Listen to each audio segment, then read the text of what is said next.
Salve o povo de Deus, que a paz Senhor, amém? Então, eu vou estar passando aqui, relatando algumas pequenas experiências, que eu tive da parte do Senhor, né? Então, vou começar pela unha. Quando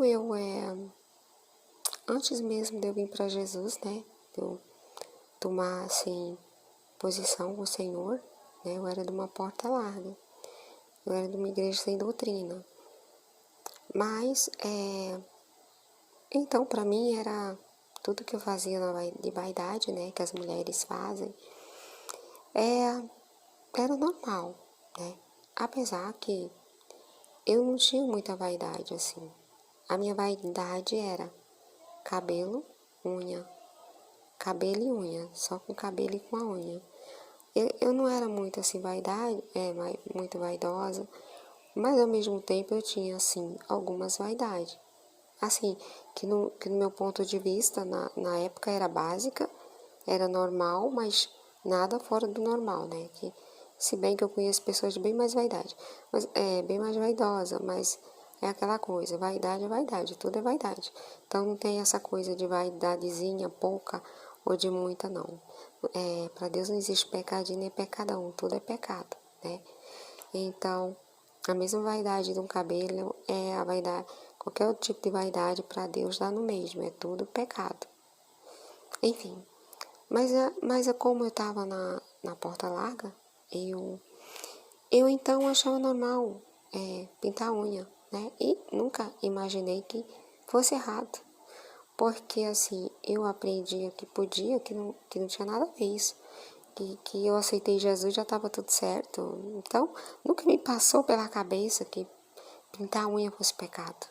Nem pintar cabelo, nem fazer lá o que fosse de vaidade. A não ser, assim, eu não era muito assim de ficar... assim, eu não era muito... eu não era muito assim de ir pra salão. Eu tenho que ir no salão, tenho que arrumar o cabelo. Eu mesmo fazia minhas coisas, as coisas do meu cabelo. Eu não ficava dentro de salão fazendo as vaidades, não. Mas eu gostava de pintar uma unha. Eu mesmo fazia. Pintava, fazia do jeito que eu gostava e tal. Mas o que acontece? Engraçado que mesmo... É interessante isso. Mesmo na porta larga, eu sonhava...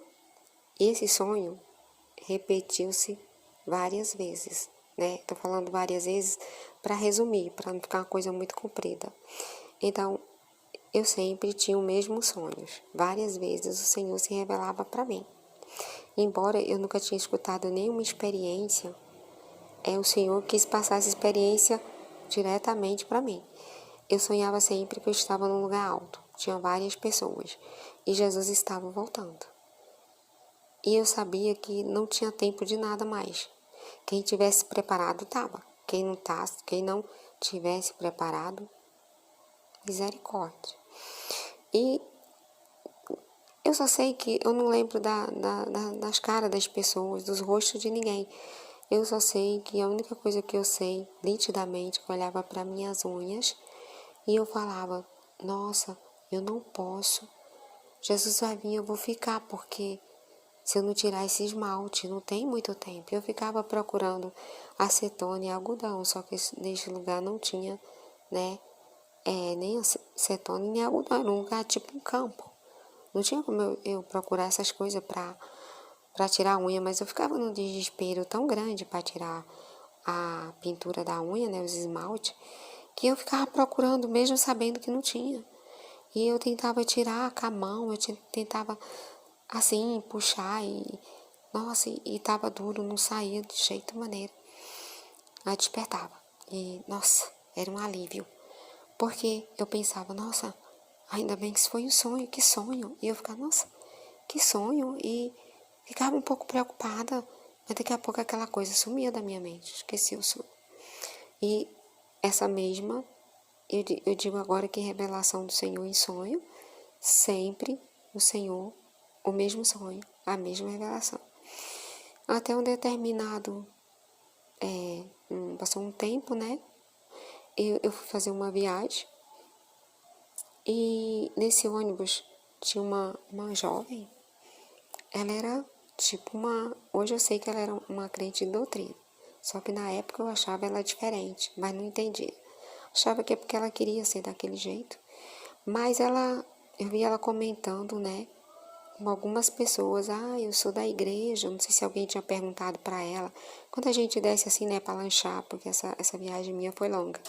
Então, o ônibus tinha várias paradas para a pessoa almoçar, lanchar, entendeu? Jantar.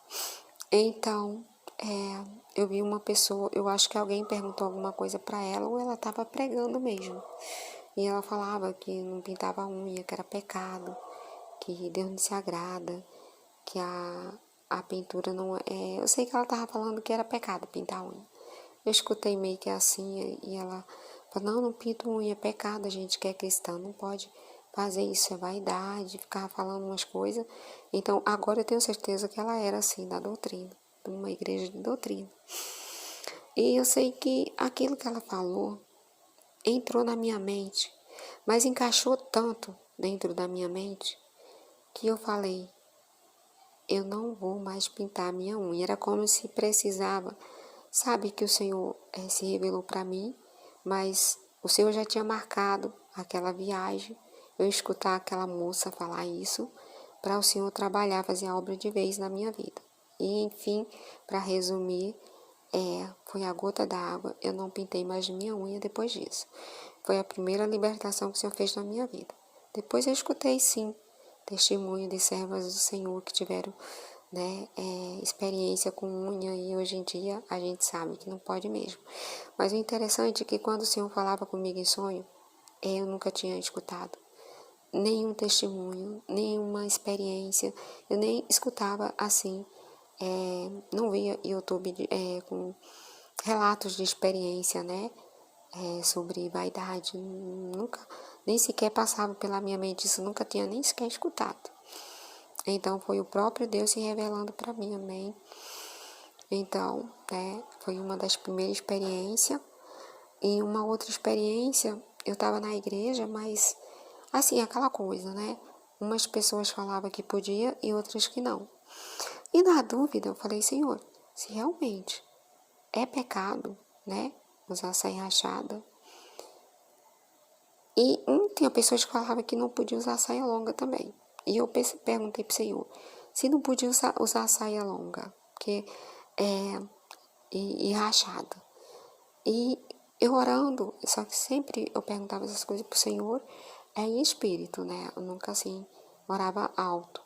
Eu pedia essas experiências para o Senhor em espírito, essa da saia. E então eu estava orando, aí eu tive uma visão. O Senhor me deu uma visão na oração.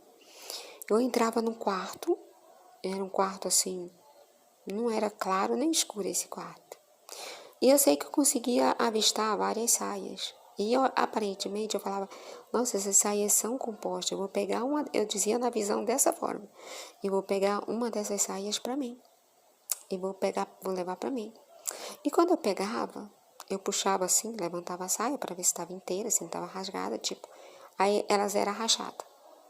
E eu falava, nossa, essas saias estão comportadas. Só tem um porém nessa saia, que elas estão rachadas. E por elas estar rachada, delas ser rachada, ter rachadão, né? Ser aberta, no caso, saia aberta, né? Dos lados. Às vezes só tem umas que é só aberta atrás. Então eu via tipo assim, aberta atrás, aberta dos lados. Aí eu falava, nessa visão, eu falava, eu não vou poder levar essas saias, porque elas estão... No sonho falava rachada, eu entendi, mas não foi sonho não, na visão, foi a visão, estava orando, foi visão. Então na visão eu falava, elas estão rachadas, aqui aberta dos lados, atrás, tem umas que é aberta até na frente, eu acho que o pessoal está entendendo o que eu quero dizer, né? Então eu me despertei da visão, e eu entendi claramente que saia rachada não pode usar, né? Mas, na verdade, a saia rachada eu já tinha uma leve impressão que não podia usar mesmo. né? Mas aí o Senhor confirmou porque eu pedi para o Senhor também me mostrar para mim ter mais certeza, né? E uma outra experiência foi interessante, porque eu orava, né? E eu gostava de falar assim, e ainda gosto, né? Só que agora eu sou mais devagar, porque com as pessoas assim da saia da porta larga, você tem que explicar certas coisas, mas quando vem pro lado de já, assim, a pessoa querer compreender por conta do que você está explicando, você já, né, já para, já dá um basta e deixa na mão de Deus e vai orar.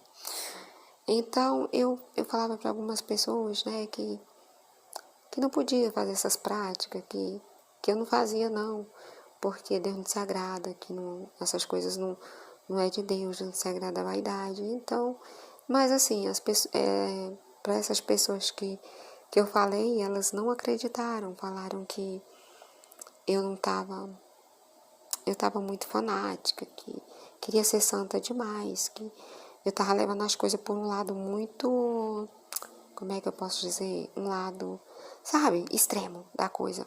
Tipo, eles levam, eu sou extrema na doutrina e tal. Bom, pelo menos algumas pessoas, né, que têm intimidade comigo falam, família, assim, em algumas pessoas que eu conheço, né, que eu tenho intimidade, fala que é extremismo, só que eu sempre explico que não é extremismo, que é a realidade da porta lá, da porta estreita. Tento, né, assim, falar, pedindo a Deus sabedoria, né, que a gente tem que ter sabedoria, mas enfim, elas não acreditam, acham que é extremismo meu, que eu sou extrema, que não precisa de nada disso. Então, por último, eu fiquei um pouco triste, comecei a orar e falei, Senhor, elas não acreditam, eu já fiz minha parte. Senhor, mostra para elas, senão elas não vão acreditar. Aí eu via quando uma voz falava assim para mim. Eu falo, pedi para o Senhor mostrar, né? Mas o Senhor falava assim, Senhor, elas não vão acreditar se o Senhor não mostrar para elas. Ao Senhor, eu escutava a voz bradando, assim como eu estou falando, nitidamente. Eu falo com quem eu quero e quando eu quero. A voz falava dessa forma. Eu falo com quem eu quero e quando eu quero. Essa voz falava meio, sim, sabe, com autoridade. Aí eu entendi. Foi muito claro. Eu falei, amém, Senhor. O Senhor que é Deus, o Senhor que é dono de tudo, o Senhor sabe de tudo. Então o Senhor fala com quem Ele quer e quando Ele quer, né? E se o próprio Deus, Ele fala com quem Ele quer e quando Ele quer, aí eu falei, amém. Entendi que o Senhor, quando Ele quer, Ele fala, quando Ele não quer, Ele não fala. Porque tem muitas pessoas que elas querem dizer, elas falam, como eu já vi pessoas falar para mim, eu só acredito se Deus falar comigo. E até hoje essa pessoa chegou a falar comigo assim, eu faço tudo isso e Deus não falou nada. E eu pergunto para Deus. E assim, Deus me dá a entender o seguinte, para mim não contender com essas pessoas, só orar por elas. E assim, não é que Deus não fala com elas, não é porque elas estão certas, é porque Deus sabe do coração de cada um, se elas vão acreditar ou não. Então é como Deus falou, Ele fala com quem Ele quer e quando Ele quer. Porque muitas das vezes o Senhor deixou seus profetas, muitas das vezes o Senhor não vai falar para mim o que eu quero saber, mas Ele vai revelar para um outro servo, ou serva dele. E cabe a nós termos o coração aberto para ouvir o Senhor e obedecer, né? Não podemos deixar a incredulidade tomar conta, né, do nosso coração, porque é complicado. Porque quando o Senhor quer falar com a pessoa, Ele vai falar. Quando Ele não quer, Ele não vai falar. Ele é Deus. Se Ele falar, Ele é Deus. Se Ele não falar, Ele continua sendo Deus. Porque naquele dia ninguém vai estar enganado, não, porque hoje em dia o Senhor tem passado essas experiências para vários servos dele e servas através de arrebatamento ou experiência mesmo em visão e revelação, né? O Senhor fala da forma que Ele quer e quando Ele quer e com quem Ele quer, né? Então foi isso que eu escutei a voz do Senhor falar. Aí eu parei de ficar inquieta e ficar Senhor mostra, porque na verdade tem gente que elas não quer saber. O Senhor sabe quem está com o coração aberto para querer saber e obedecer. E Ele sabe que vai ter pessoas que não vai querer nem acreditar. Então, Ele faz da maneira que Ele quer. E nós somos servos, não podemos questionar o nosso Deus, a maneira dele trabalhar. Ele trabalha da maneira que Ele quer. e como lhe convém fazer ou trabalhar na vida de cada um, né? E outra experiência, a última, né? Que no caso eu vou estar relatando a última experiência, eu, eu também ficava preocupado, né? Com meus irmãos, com meu pai, né? E, mas Senhor, eles não acreditam não. E eu falava e ficava preocupada. Mas Senhor, e agora? O que eu faço? Eu estou pregando, eles não estão acreditando. Aí eu via isso orando ao Senhor. E eu via uma voz que falava assim, minha é a alma do Pai e a alma do Filho. Minha alma, do Pai e do Filho. Mas a alma que pecar, essa morrerá. Eu escutava o Senhor falar desta forma, né? Eu escutava essa voz falando assim, que era a alma do Pai e a alma do Filho, minha, a alma do Pai e a alma do Filho. E a alma que pecar, essa morrerá. Eu escutei nitidamente também o Senhor falando assim. Então eu falei, amém, eu já fiz minha parte, cada um cuide de si, porque Deus não vai cobrar de mim o que eu tenho que falar. Mas se a pessoa não quer acreditar, eu vou continuar orando, mas o Senhor falou que a alma que peca, essa morrerá. Então, né, é o Senhor que não adianta, muitas das vezes você está falando, a pessoa não quer acreditar e você quer ficar triste, ficar angustiada. E Senhor, calma, a minha alma, a do Pai, minha alma do Pai e a alma do Filho. E a alma que pecar, essa morrerá. Eu escutava dessa forma, né? Então, amém, né? O Senhor. Então, o Senhor não vai ter naquele dia ninguém por inocente. Porque a alma que pecar, o Senhor é bem claro, né? Essa morrerá. E eu vi o Senhor falar essa voz. Essa voz, quando eu estava orando, o Senhor falava dessa forma. E eu creio, sim, que era a voz do Senhor falando, né? Amém? E então, né? Essas foram as pequenas experiências, né, que eu tive com o Senhor. E eu senti de relatar. Amém? Que Deus vai nos abençoar.